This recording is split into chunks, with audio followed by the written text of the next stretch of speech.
Welcome back. My name is Matt Reiners, and I'm the co-founder of Eversound, a company dedicated to improving quality of life for older adults by giving them the gift of hearing. Today, I'm joined by Frank G. Howard, the CEO of GeneIQ, a precision medicine and diagnostic program serving senior living communities across the U.S. I recently connected with Frank and was enjoying hearing about the future of medicine and how it can change the quality of life for our seniors. He's the founder of GeneIQ and has a passion for giving mom, dad, or grandma and grandpa a new lease on their health and wellness. Thanks for joining me today, Frank. Thanks for having me, Matt. I've been following what you're doing, and it's exciting to be here. Yeah, hey, and I've been excited to talk to you of kind of the future and what you guys have been up to. And before we jump into that, Frank, can you share a little bit of your background and how you got into senior living? Sure, it's an interesting path getting into senior living, how we've ended up here today. But let's rewind in pharmacogenomics, and the impact that it's had on my life. The impacts I think it could have had on loved ones of mine that are no longer with us that could have benefited from the test. But a little bit about my background. Growing up, I was classic. I think it was ADD before they had ADD. I don't, one of those kids. And meandered through school. Didn't enjoy much of it. Liked to be outdoors. Liked projects. Liked to do things on my own. But class was not for me for the most part. But I enjoyed athletics. Had a great cast of teachers that got me through it all. So fast forward to my college days. I'm from Vero Beach, Florida, and I went to SMU in 1991. Great time at SMU. School was fun. I really loved the fact that I didn't have to go 8 hours a day. I'm like, wow, this is amazing. I have to go a few hours a day, and sometimes I didn't do that. But as I went through college, I typically people that have ADD, and I had dyslexia too. I forgot to mention that. So let's stack the cards. Yeah. There's also some bouts of depression that run with that diagnosis. So in college, I just had times when I just felt down, and trust me, I had nothing to be down about. I was having the time of my life. I was out of a small town, Vero Beach, Florida, where you could sit out on A1A in the summer and not get run over by a car. It was nothing going on there. So big lights, Dallas, Texas, it was the best. But I'm having these, spells of just ups and downs, how I'm feeling. And I finally said, let's just go to a doctor. I talk about this easily now, but back in those days, this was the mid 90s. It was fairly stigmatized. Like, people didn't talk about mental health at all. It was like, a scarlet letter. So, not that I was embarrassed. It was just not something I shared. And I think a lot of people had that same, even till, just now in this day and age, it's maybe in the last 2 or 3 years where you see more people, more celebrities actually saying the issues that they've had with mental health, where, if you're a big, tough football player 10 years ago, you would never say you had a mental health problem because, you got to be tough. It's, get up off the field, shake it off. It just wasn't tough to admit that. So fast forward to today, and I have no problem talking about it, because the story being is, I went to a doctor, and, back in those days, there was no pharmacogenetic testing. So very much trial and error. Let's throw everything at it. So medication number one, I had less up and downs, but I was just a shadow of myself. I had no, I think I'm somewhat funny, at least I think so, maybe not everyone, but decent personality. But I was just kind of relegated to, not saying much, just quiet, calm, and just didn't feel like I was myself. So, okay, scrap that medication. That's number one. Next one, let's try another one. And keep in mind, these medications don't work overnight. You take a medication, antidepressant, it takes a few months to really see if it's even going to work. So on to medication number two. No better result on that medication. So at that point, I was like, man, I made the old college try, but this just isn't working for me. So I'm going to get off the medications and just learn how to, as best I can, manage the ups and downs of depression and, go about my business. And I did that. And, I've had great success. But it hadn't been always easy along the way. There's been the ups and downs, and sometimes you don't want to get out of bed in the morning. But, when you have something that you really care about and you're working for, and at this point in my life, I've got 2 young kids that are 4 and 7, a beautiful wife, and multiple businesses, and, mouths to feed. This is real responsibility. College is not responsibility. I've got, a family, I've got employees. So I've got great motivation to do what I do. But, as I evolved into the healthcare space, I went to a breakout session at a conference on pharmacogenomics. And I read, in the itinerary of the conference, what is this? I don't even know what it is. I've heard of it. Let's go check it out. And I looked at the people on the panel, very, very great panel, accolades like nobody's business. So I go in there, and it's a big conference room. It's probably 150 people.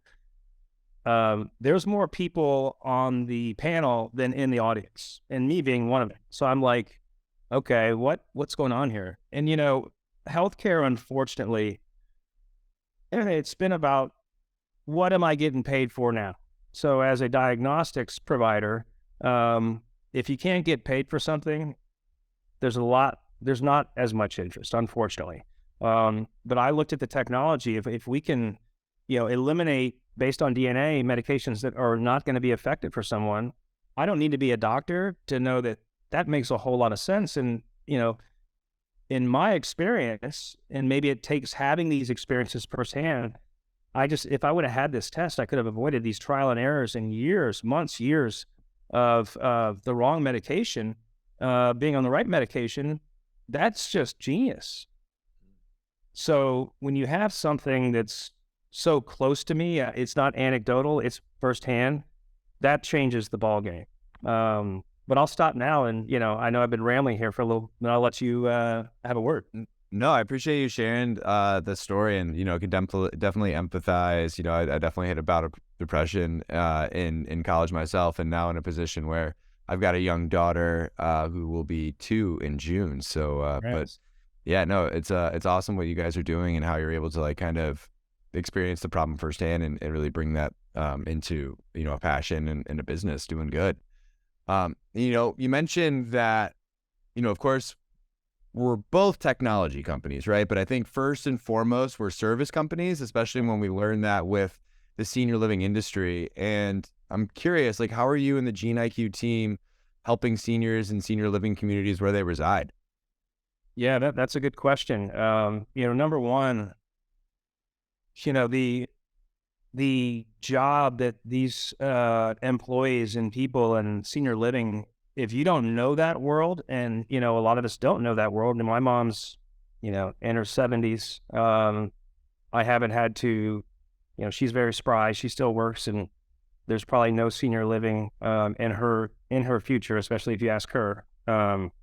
But the job that the people do, just being in these facilities, it's unbelievable the care that they provide to these residents. And, I just can't say enough about what they do. And, we're here to augment them with what we do. And, one thing that you have to understand that, we're not a LabCorp, we're not a Quest, we're not out there selling a test. We're selling a program, we're selling a partnership. We want to be shoulder to shoulder in the trenches with these fine individuals, employees that are doing everything in their power, and they're spread thin.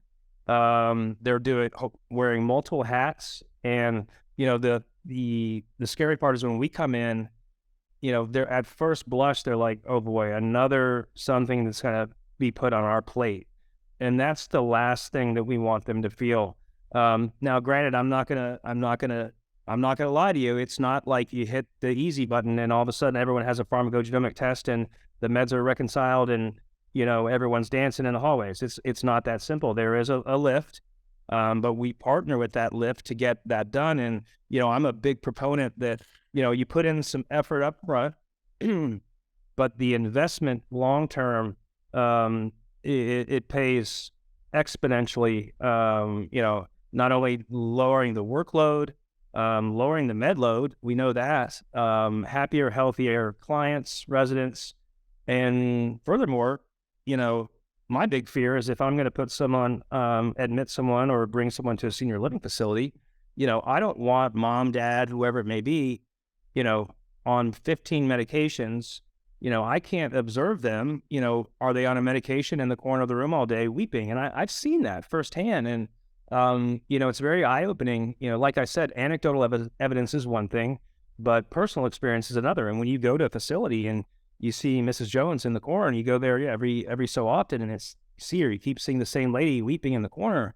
You're like, how can we help this person? And, there was a case where we did help Mrs. Jones, and we came back a month or so later. Mrs. Jones is a fictitious name for PHI purposes, mind you. But she came back and she was literally danced.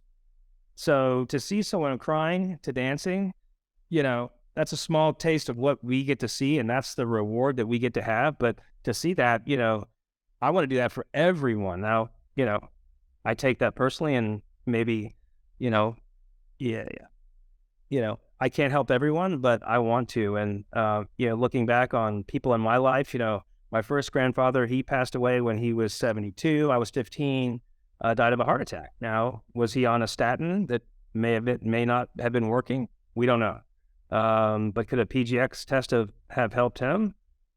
There's a good possibility. My father, he died of cancer at 74. My stepfather, he died of cancer at 72, with other comorbidities. But, could I have helped that? Could I have changed that? I think that I could have. And, that's why, you are at a stage in your life when you have children, family, what is your mission? I've been I've been blessed to be successful, but I'm at a point now where, and my grandfather, he died when he was 100 last year. And about a year before he passed away, he said, what are you chasing? And he was very successful, worked till he was in the office till he's 95. He's like, what are you chasing? Because he saw me from afar and close and doing all these different ventures. Like you had mentioned, I've got a lot of different ventures. And he goes, at the end of the day, chasing all of this, I don't know what you want, wealth, whatever it may be, that's great and all, but there's nothing that can replace health and happiness and time with your family. And, I'm kind of getting goosebumps thinking about that. It was kind of an aha moment. Like, what are we doing? What are we chasing? Is a bunch of money in the bank account going to make you happy? It can't make you healthy. If you're not spending your time wisely and paying attention to yourself, your health, and your family. So when I heard that, it kind of really made me change the way I go about what I'm doing and what's important to me. And, Gene IQ, I like to think that we can do well by doing good for people. I think, we all have to make a living. And I think when you do provide a solution, a value to a group, a cohort, such as senior living, we should be rewarded for the time that we put in, because, success in any type of venture doesn't happen overnight. And it's a lot of, you see a lot of the success stories. And for every success story, there's 8 failures and, pain and suffering that have gone along with that. And even the ones that have succeeded, it's not an easy road. It's a lonely place as an entrepreneur. But when you start to see the fruits of the success, it's not about the money. It's about, doing the right thing and making seniors happy. And, we ended up in a situation with COVID. We were a genetic company before COVID. We weren't a result of COVID. But we had when that all unfolded, I looked at my team and I said, our passion, our segment is senior living. And if for some reason that we can get more senior living clients as a result of COVID, that's a success. And we were able to do that. And now we're working with some of the top tier senior living operators, owners in the country. So mission successful, but we're in the first inning. It's just beginning. So I'll turn it back over to you, man. No, sounds good. No, I love all the stories, and she's sharing some of your personal things and how you guys are helping today.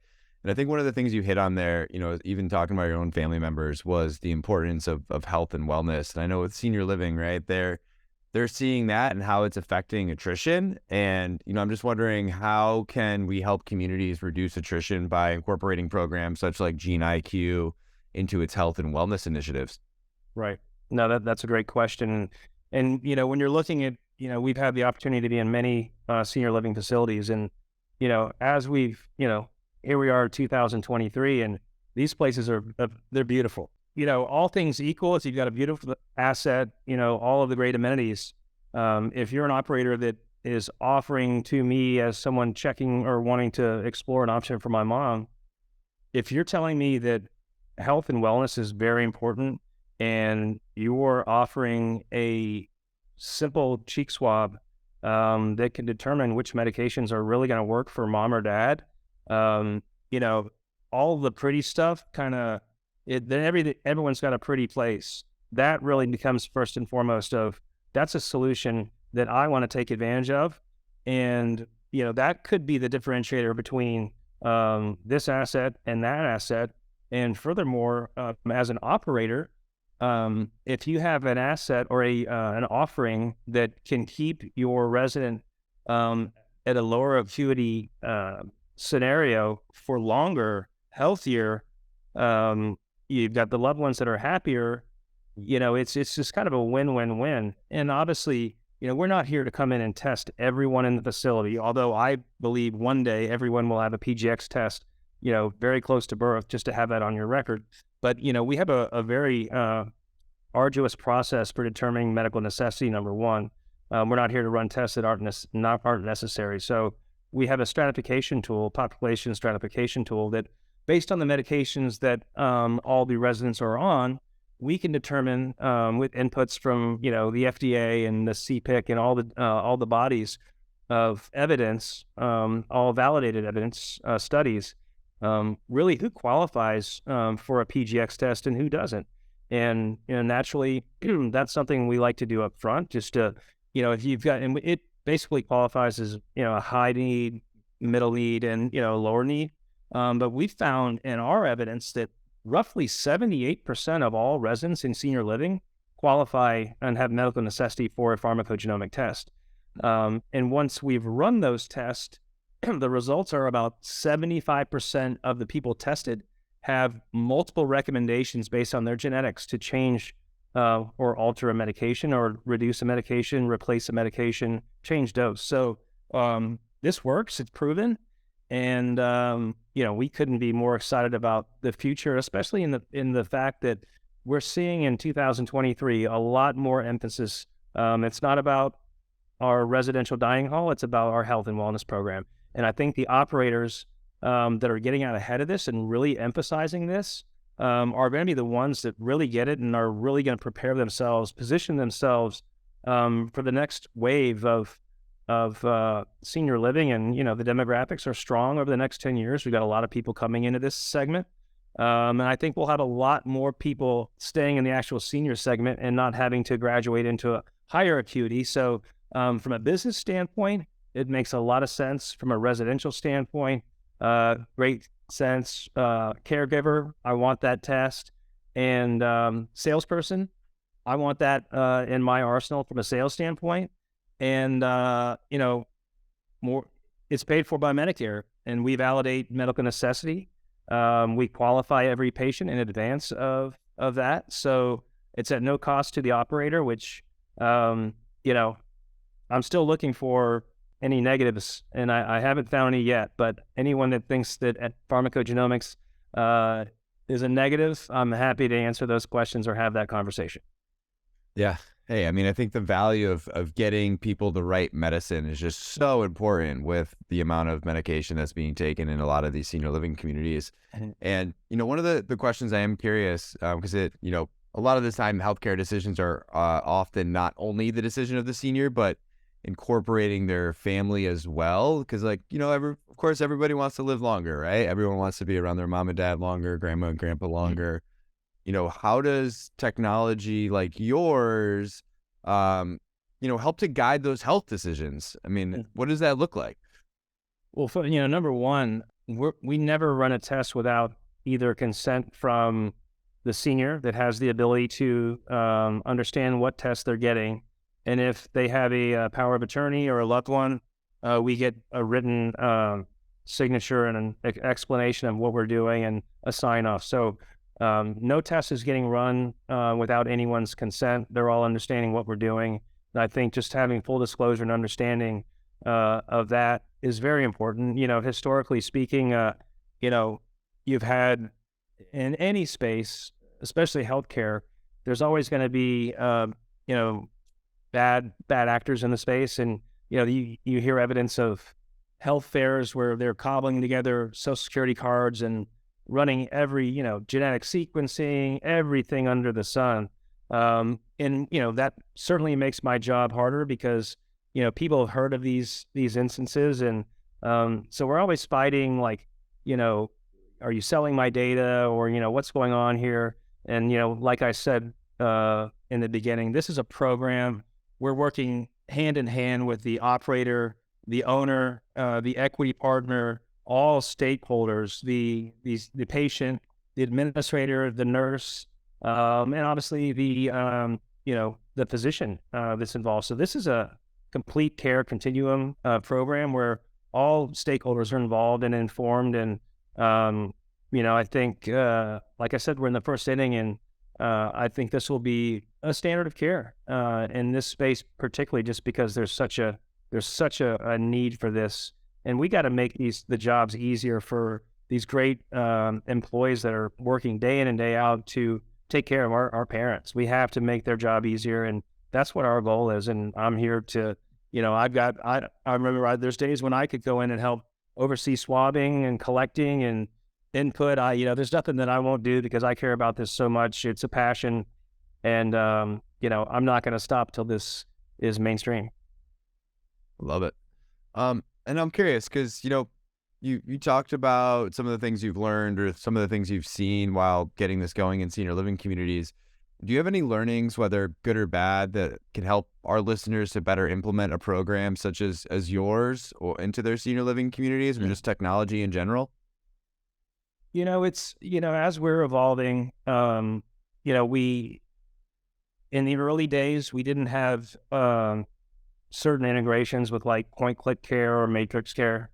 So it was a bit of a manual process to, number one, get medications and face sheets. And, that is a big lift when, you talk to a director of nursing or an executive director and tell her that we need, every medication, we need all the face sheets for 8 different communities. And, some people want to fax things in. It's a challenge, but fortunately we have integrated with matrix care and PCC. They've got the bulk of the market share, and having that integration really streamlines the process because we don't have to rely upon nurses and whatnot to cobble together all of the data that we need to validate medical necessity and really prove out if a resident qualifies for the test. So that's where technology really helps. Yeah, absolutely. And I'm curious, can you get your product or your test if you don't live in a senior living community? You can. Now we, as we focus on senior living.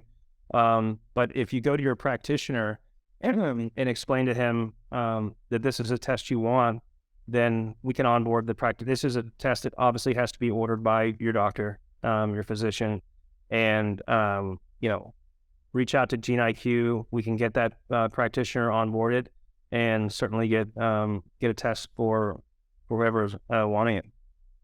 Cool. And my last question here to you, Frank, is if you were to give senior living providers just 3 guiding principles as they look over the next 12 to 18 months, what would you say?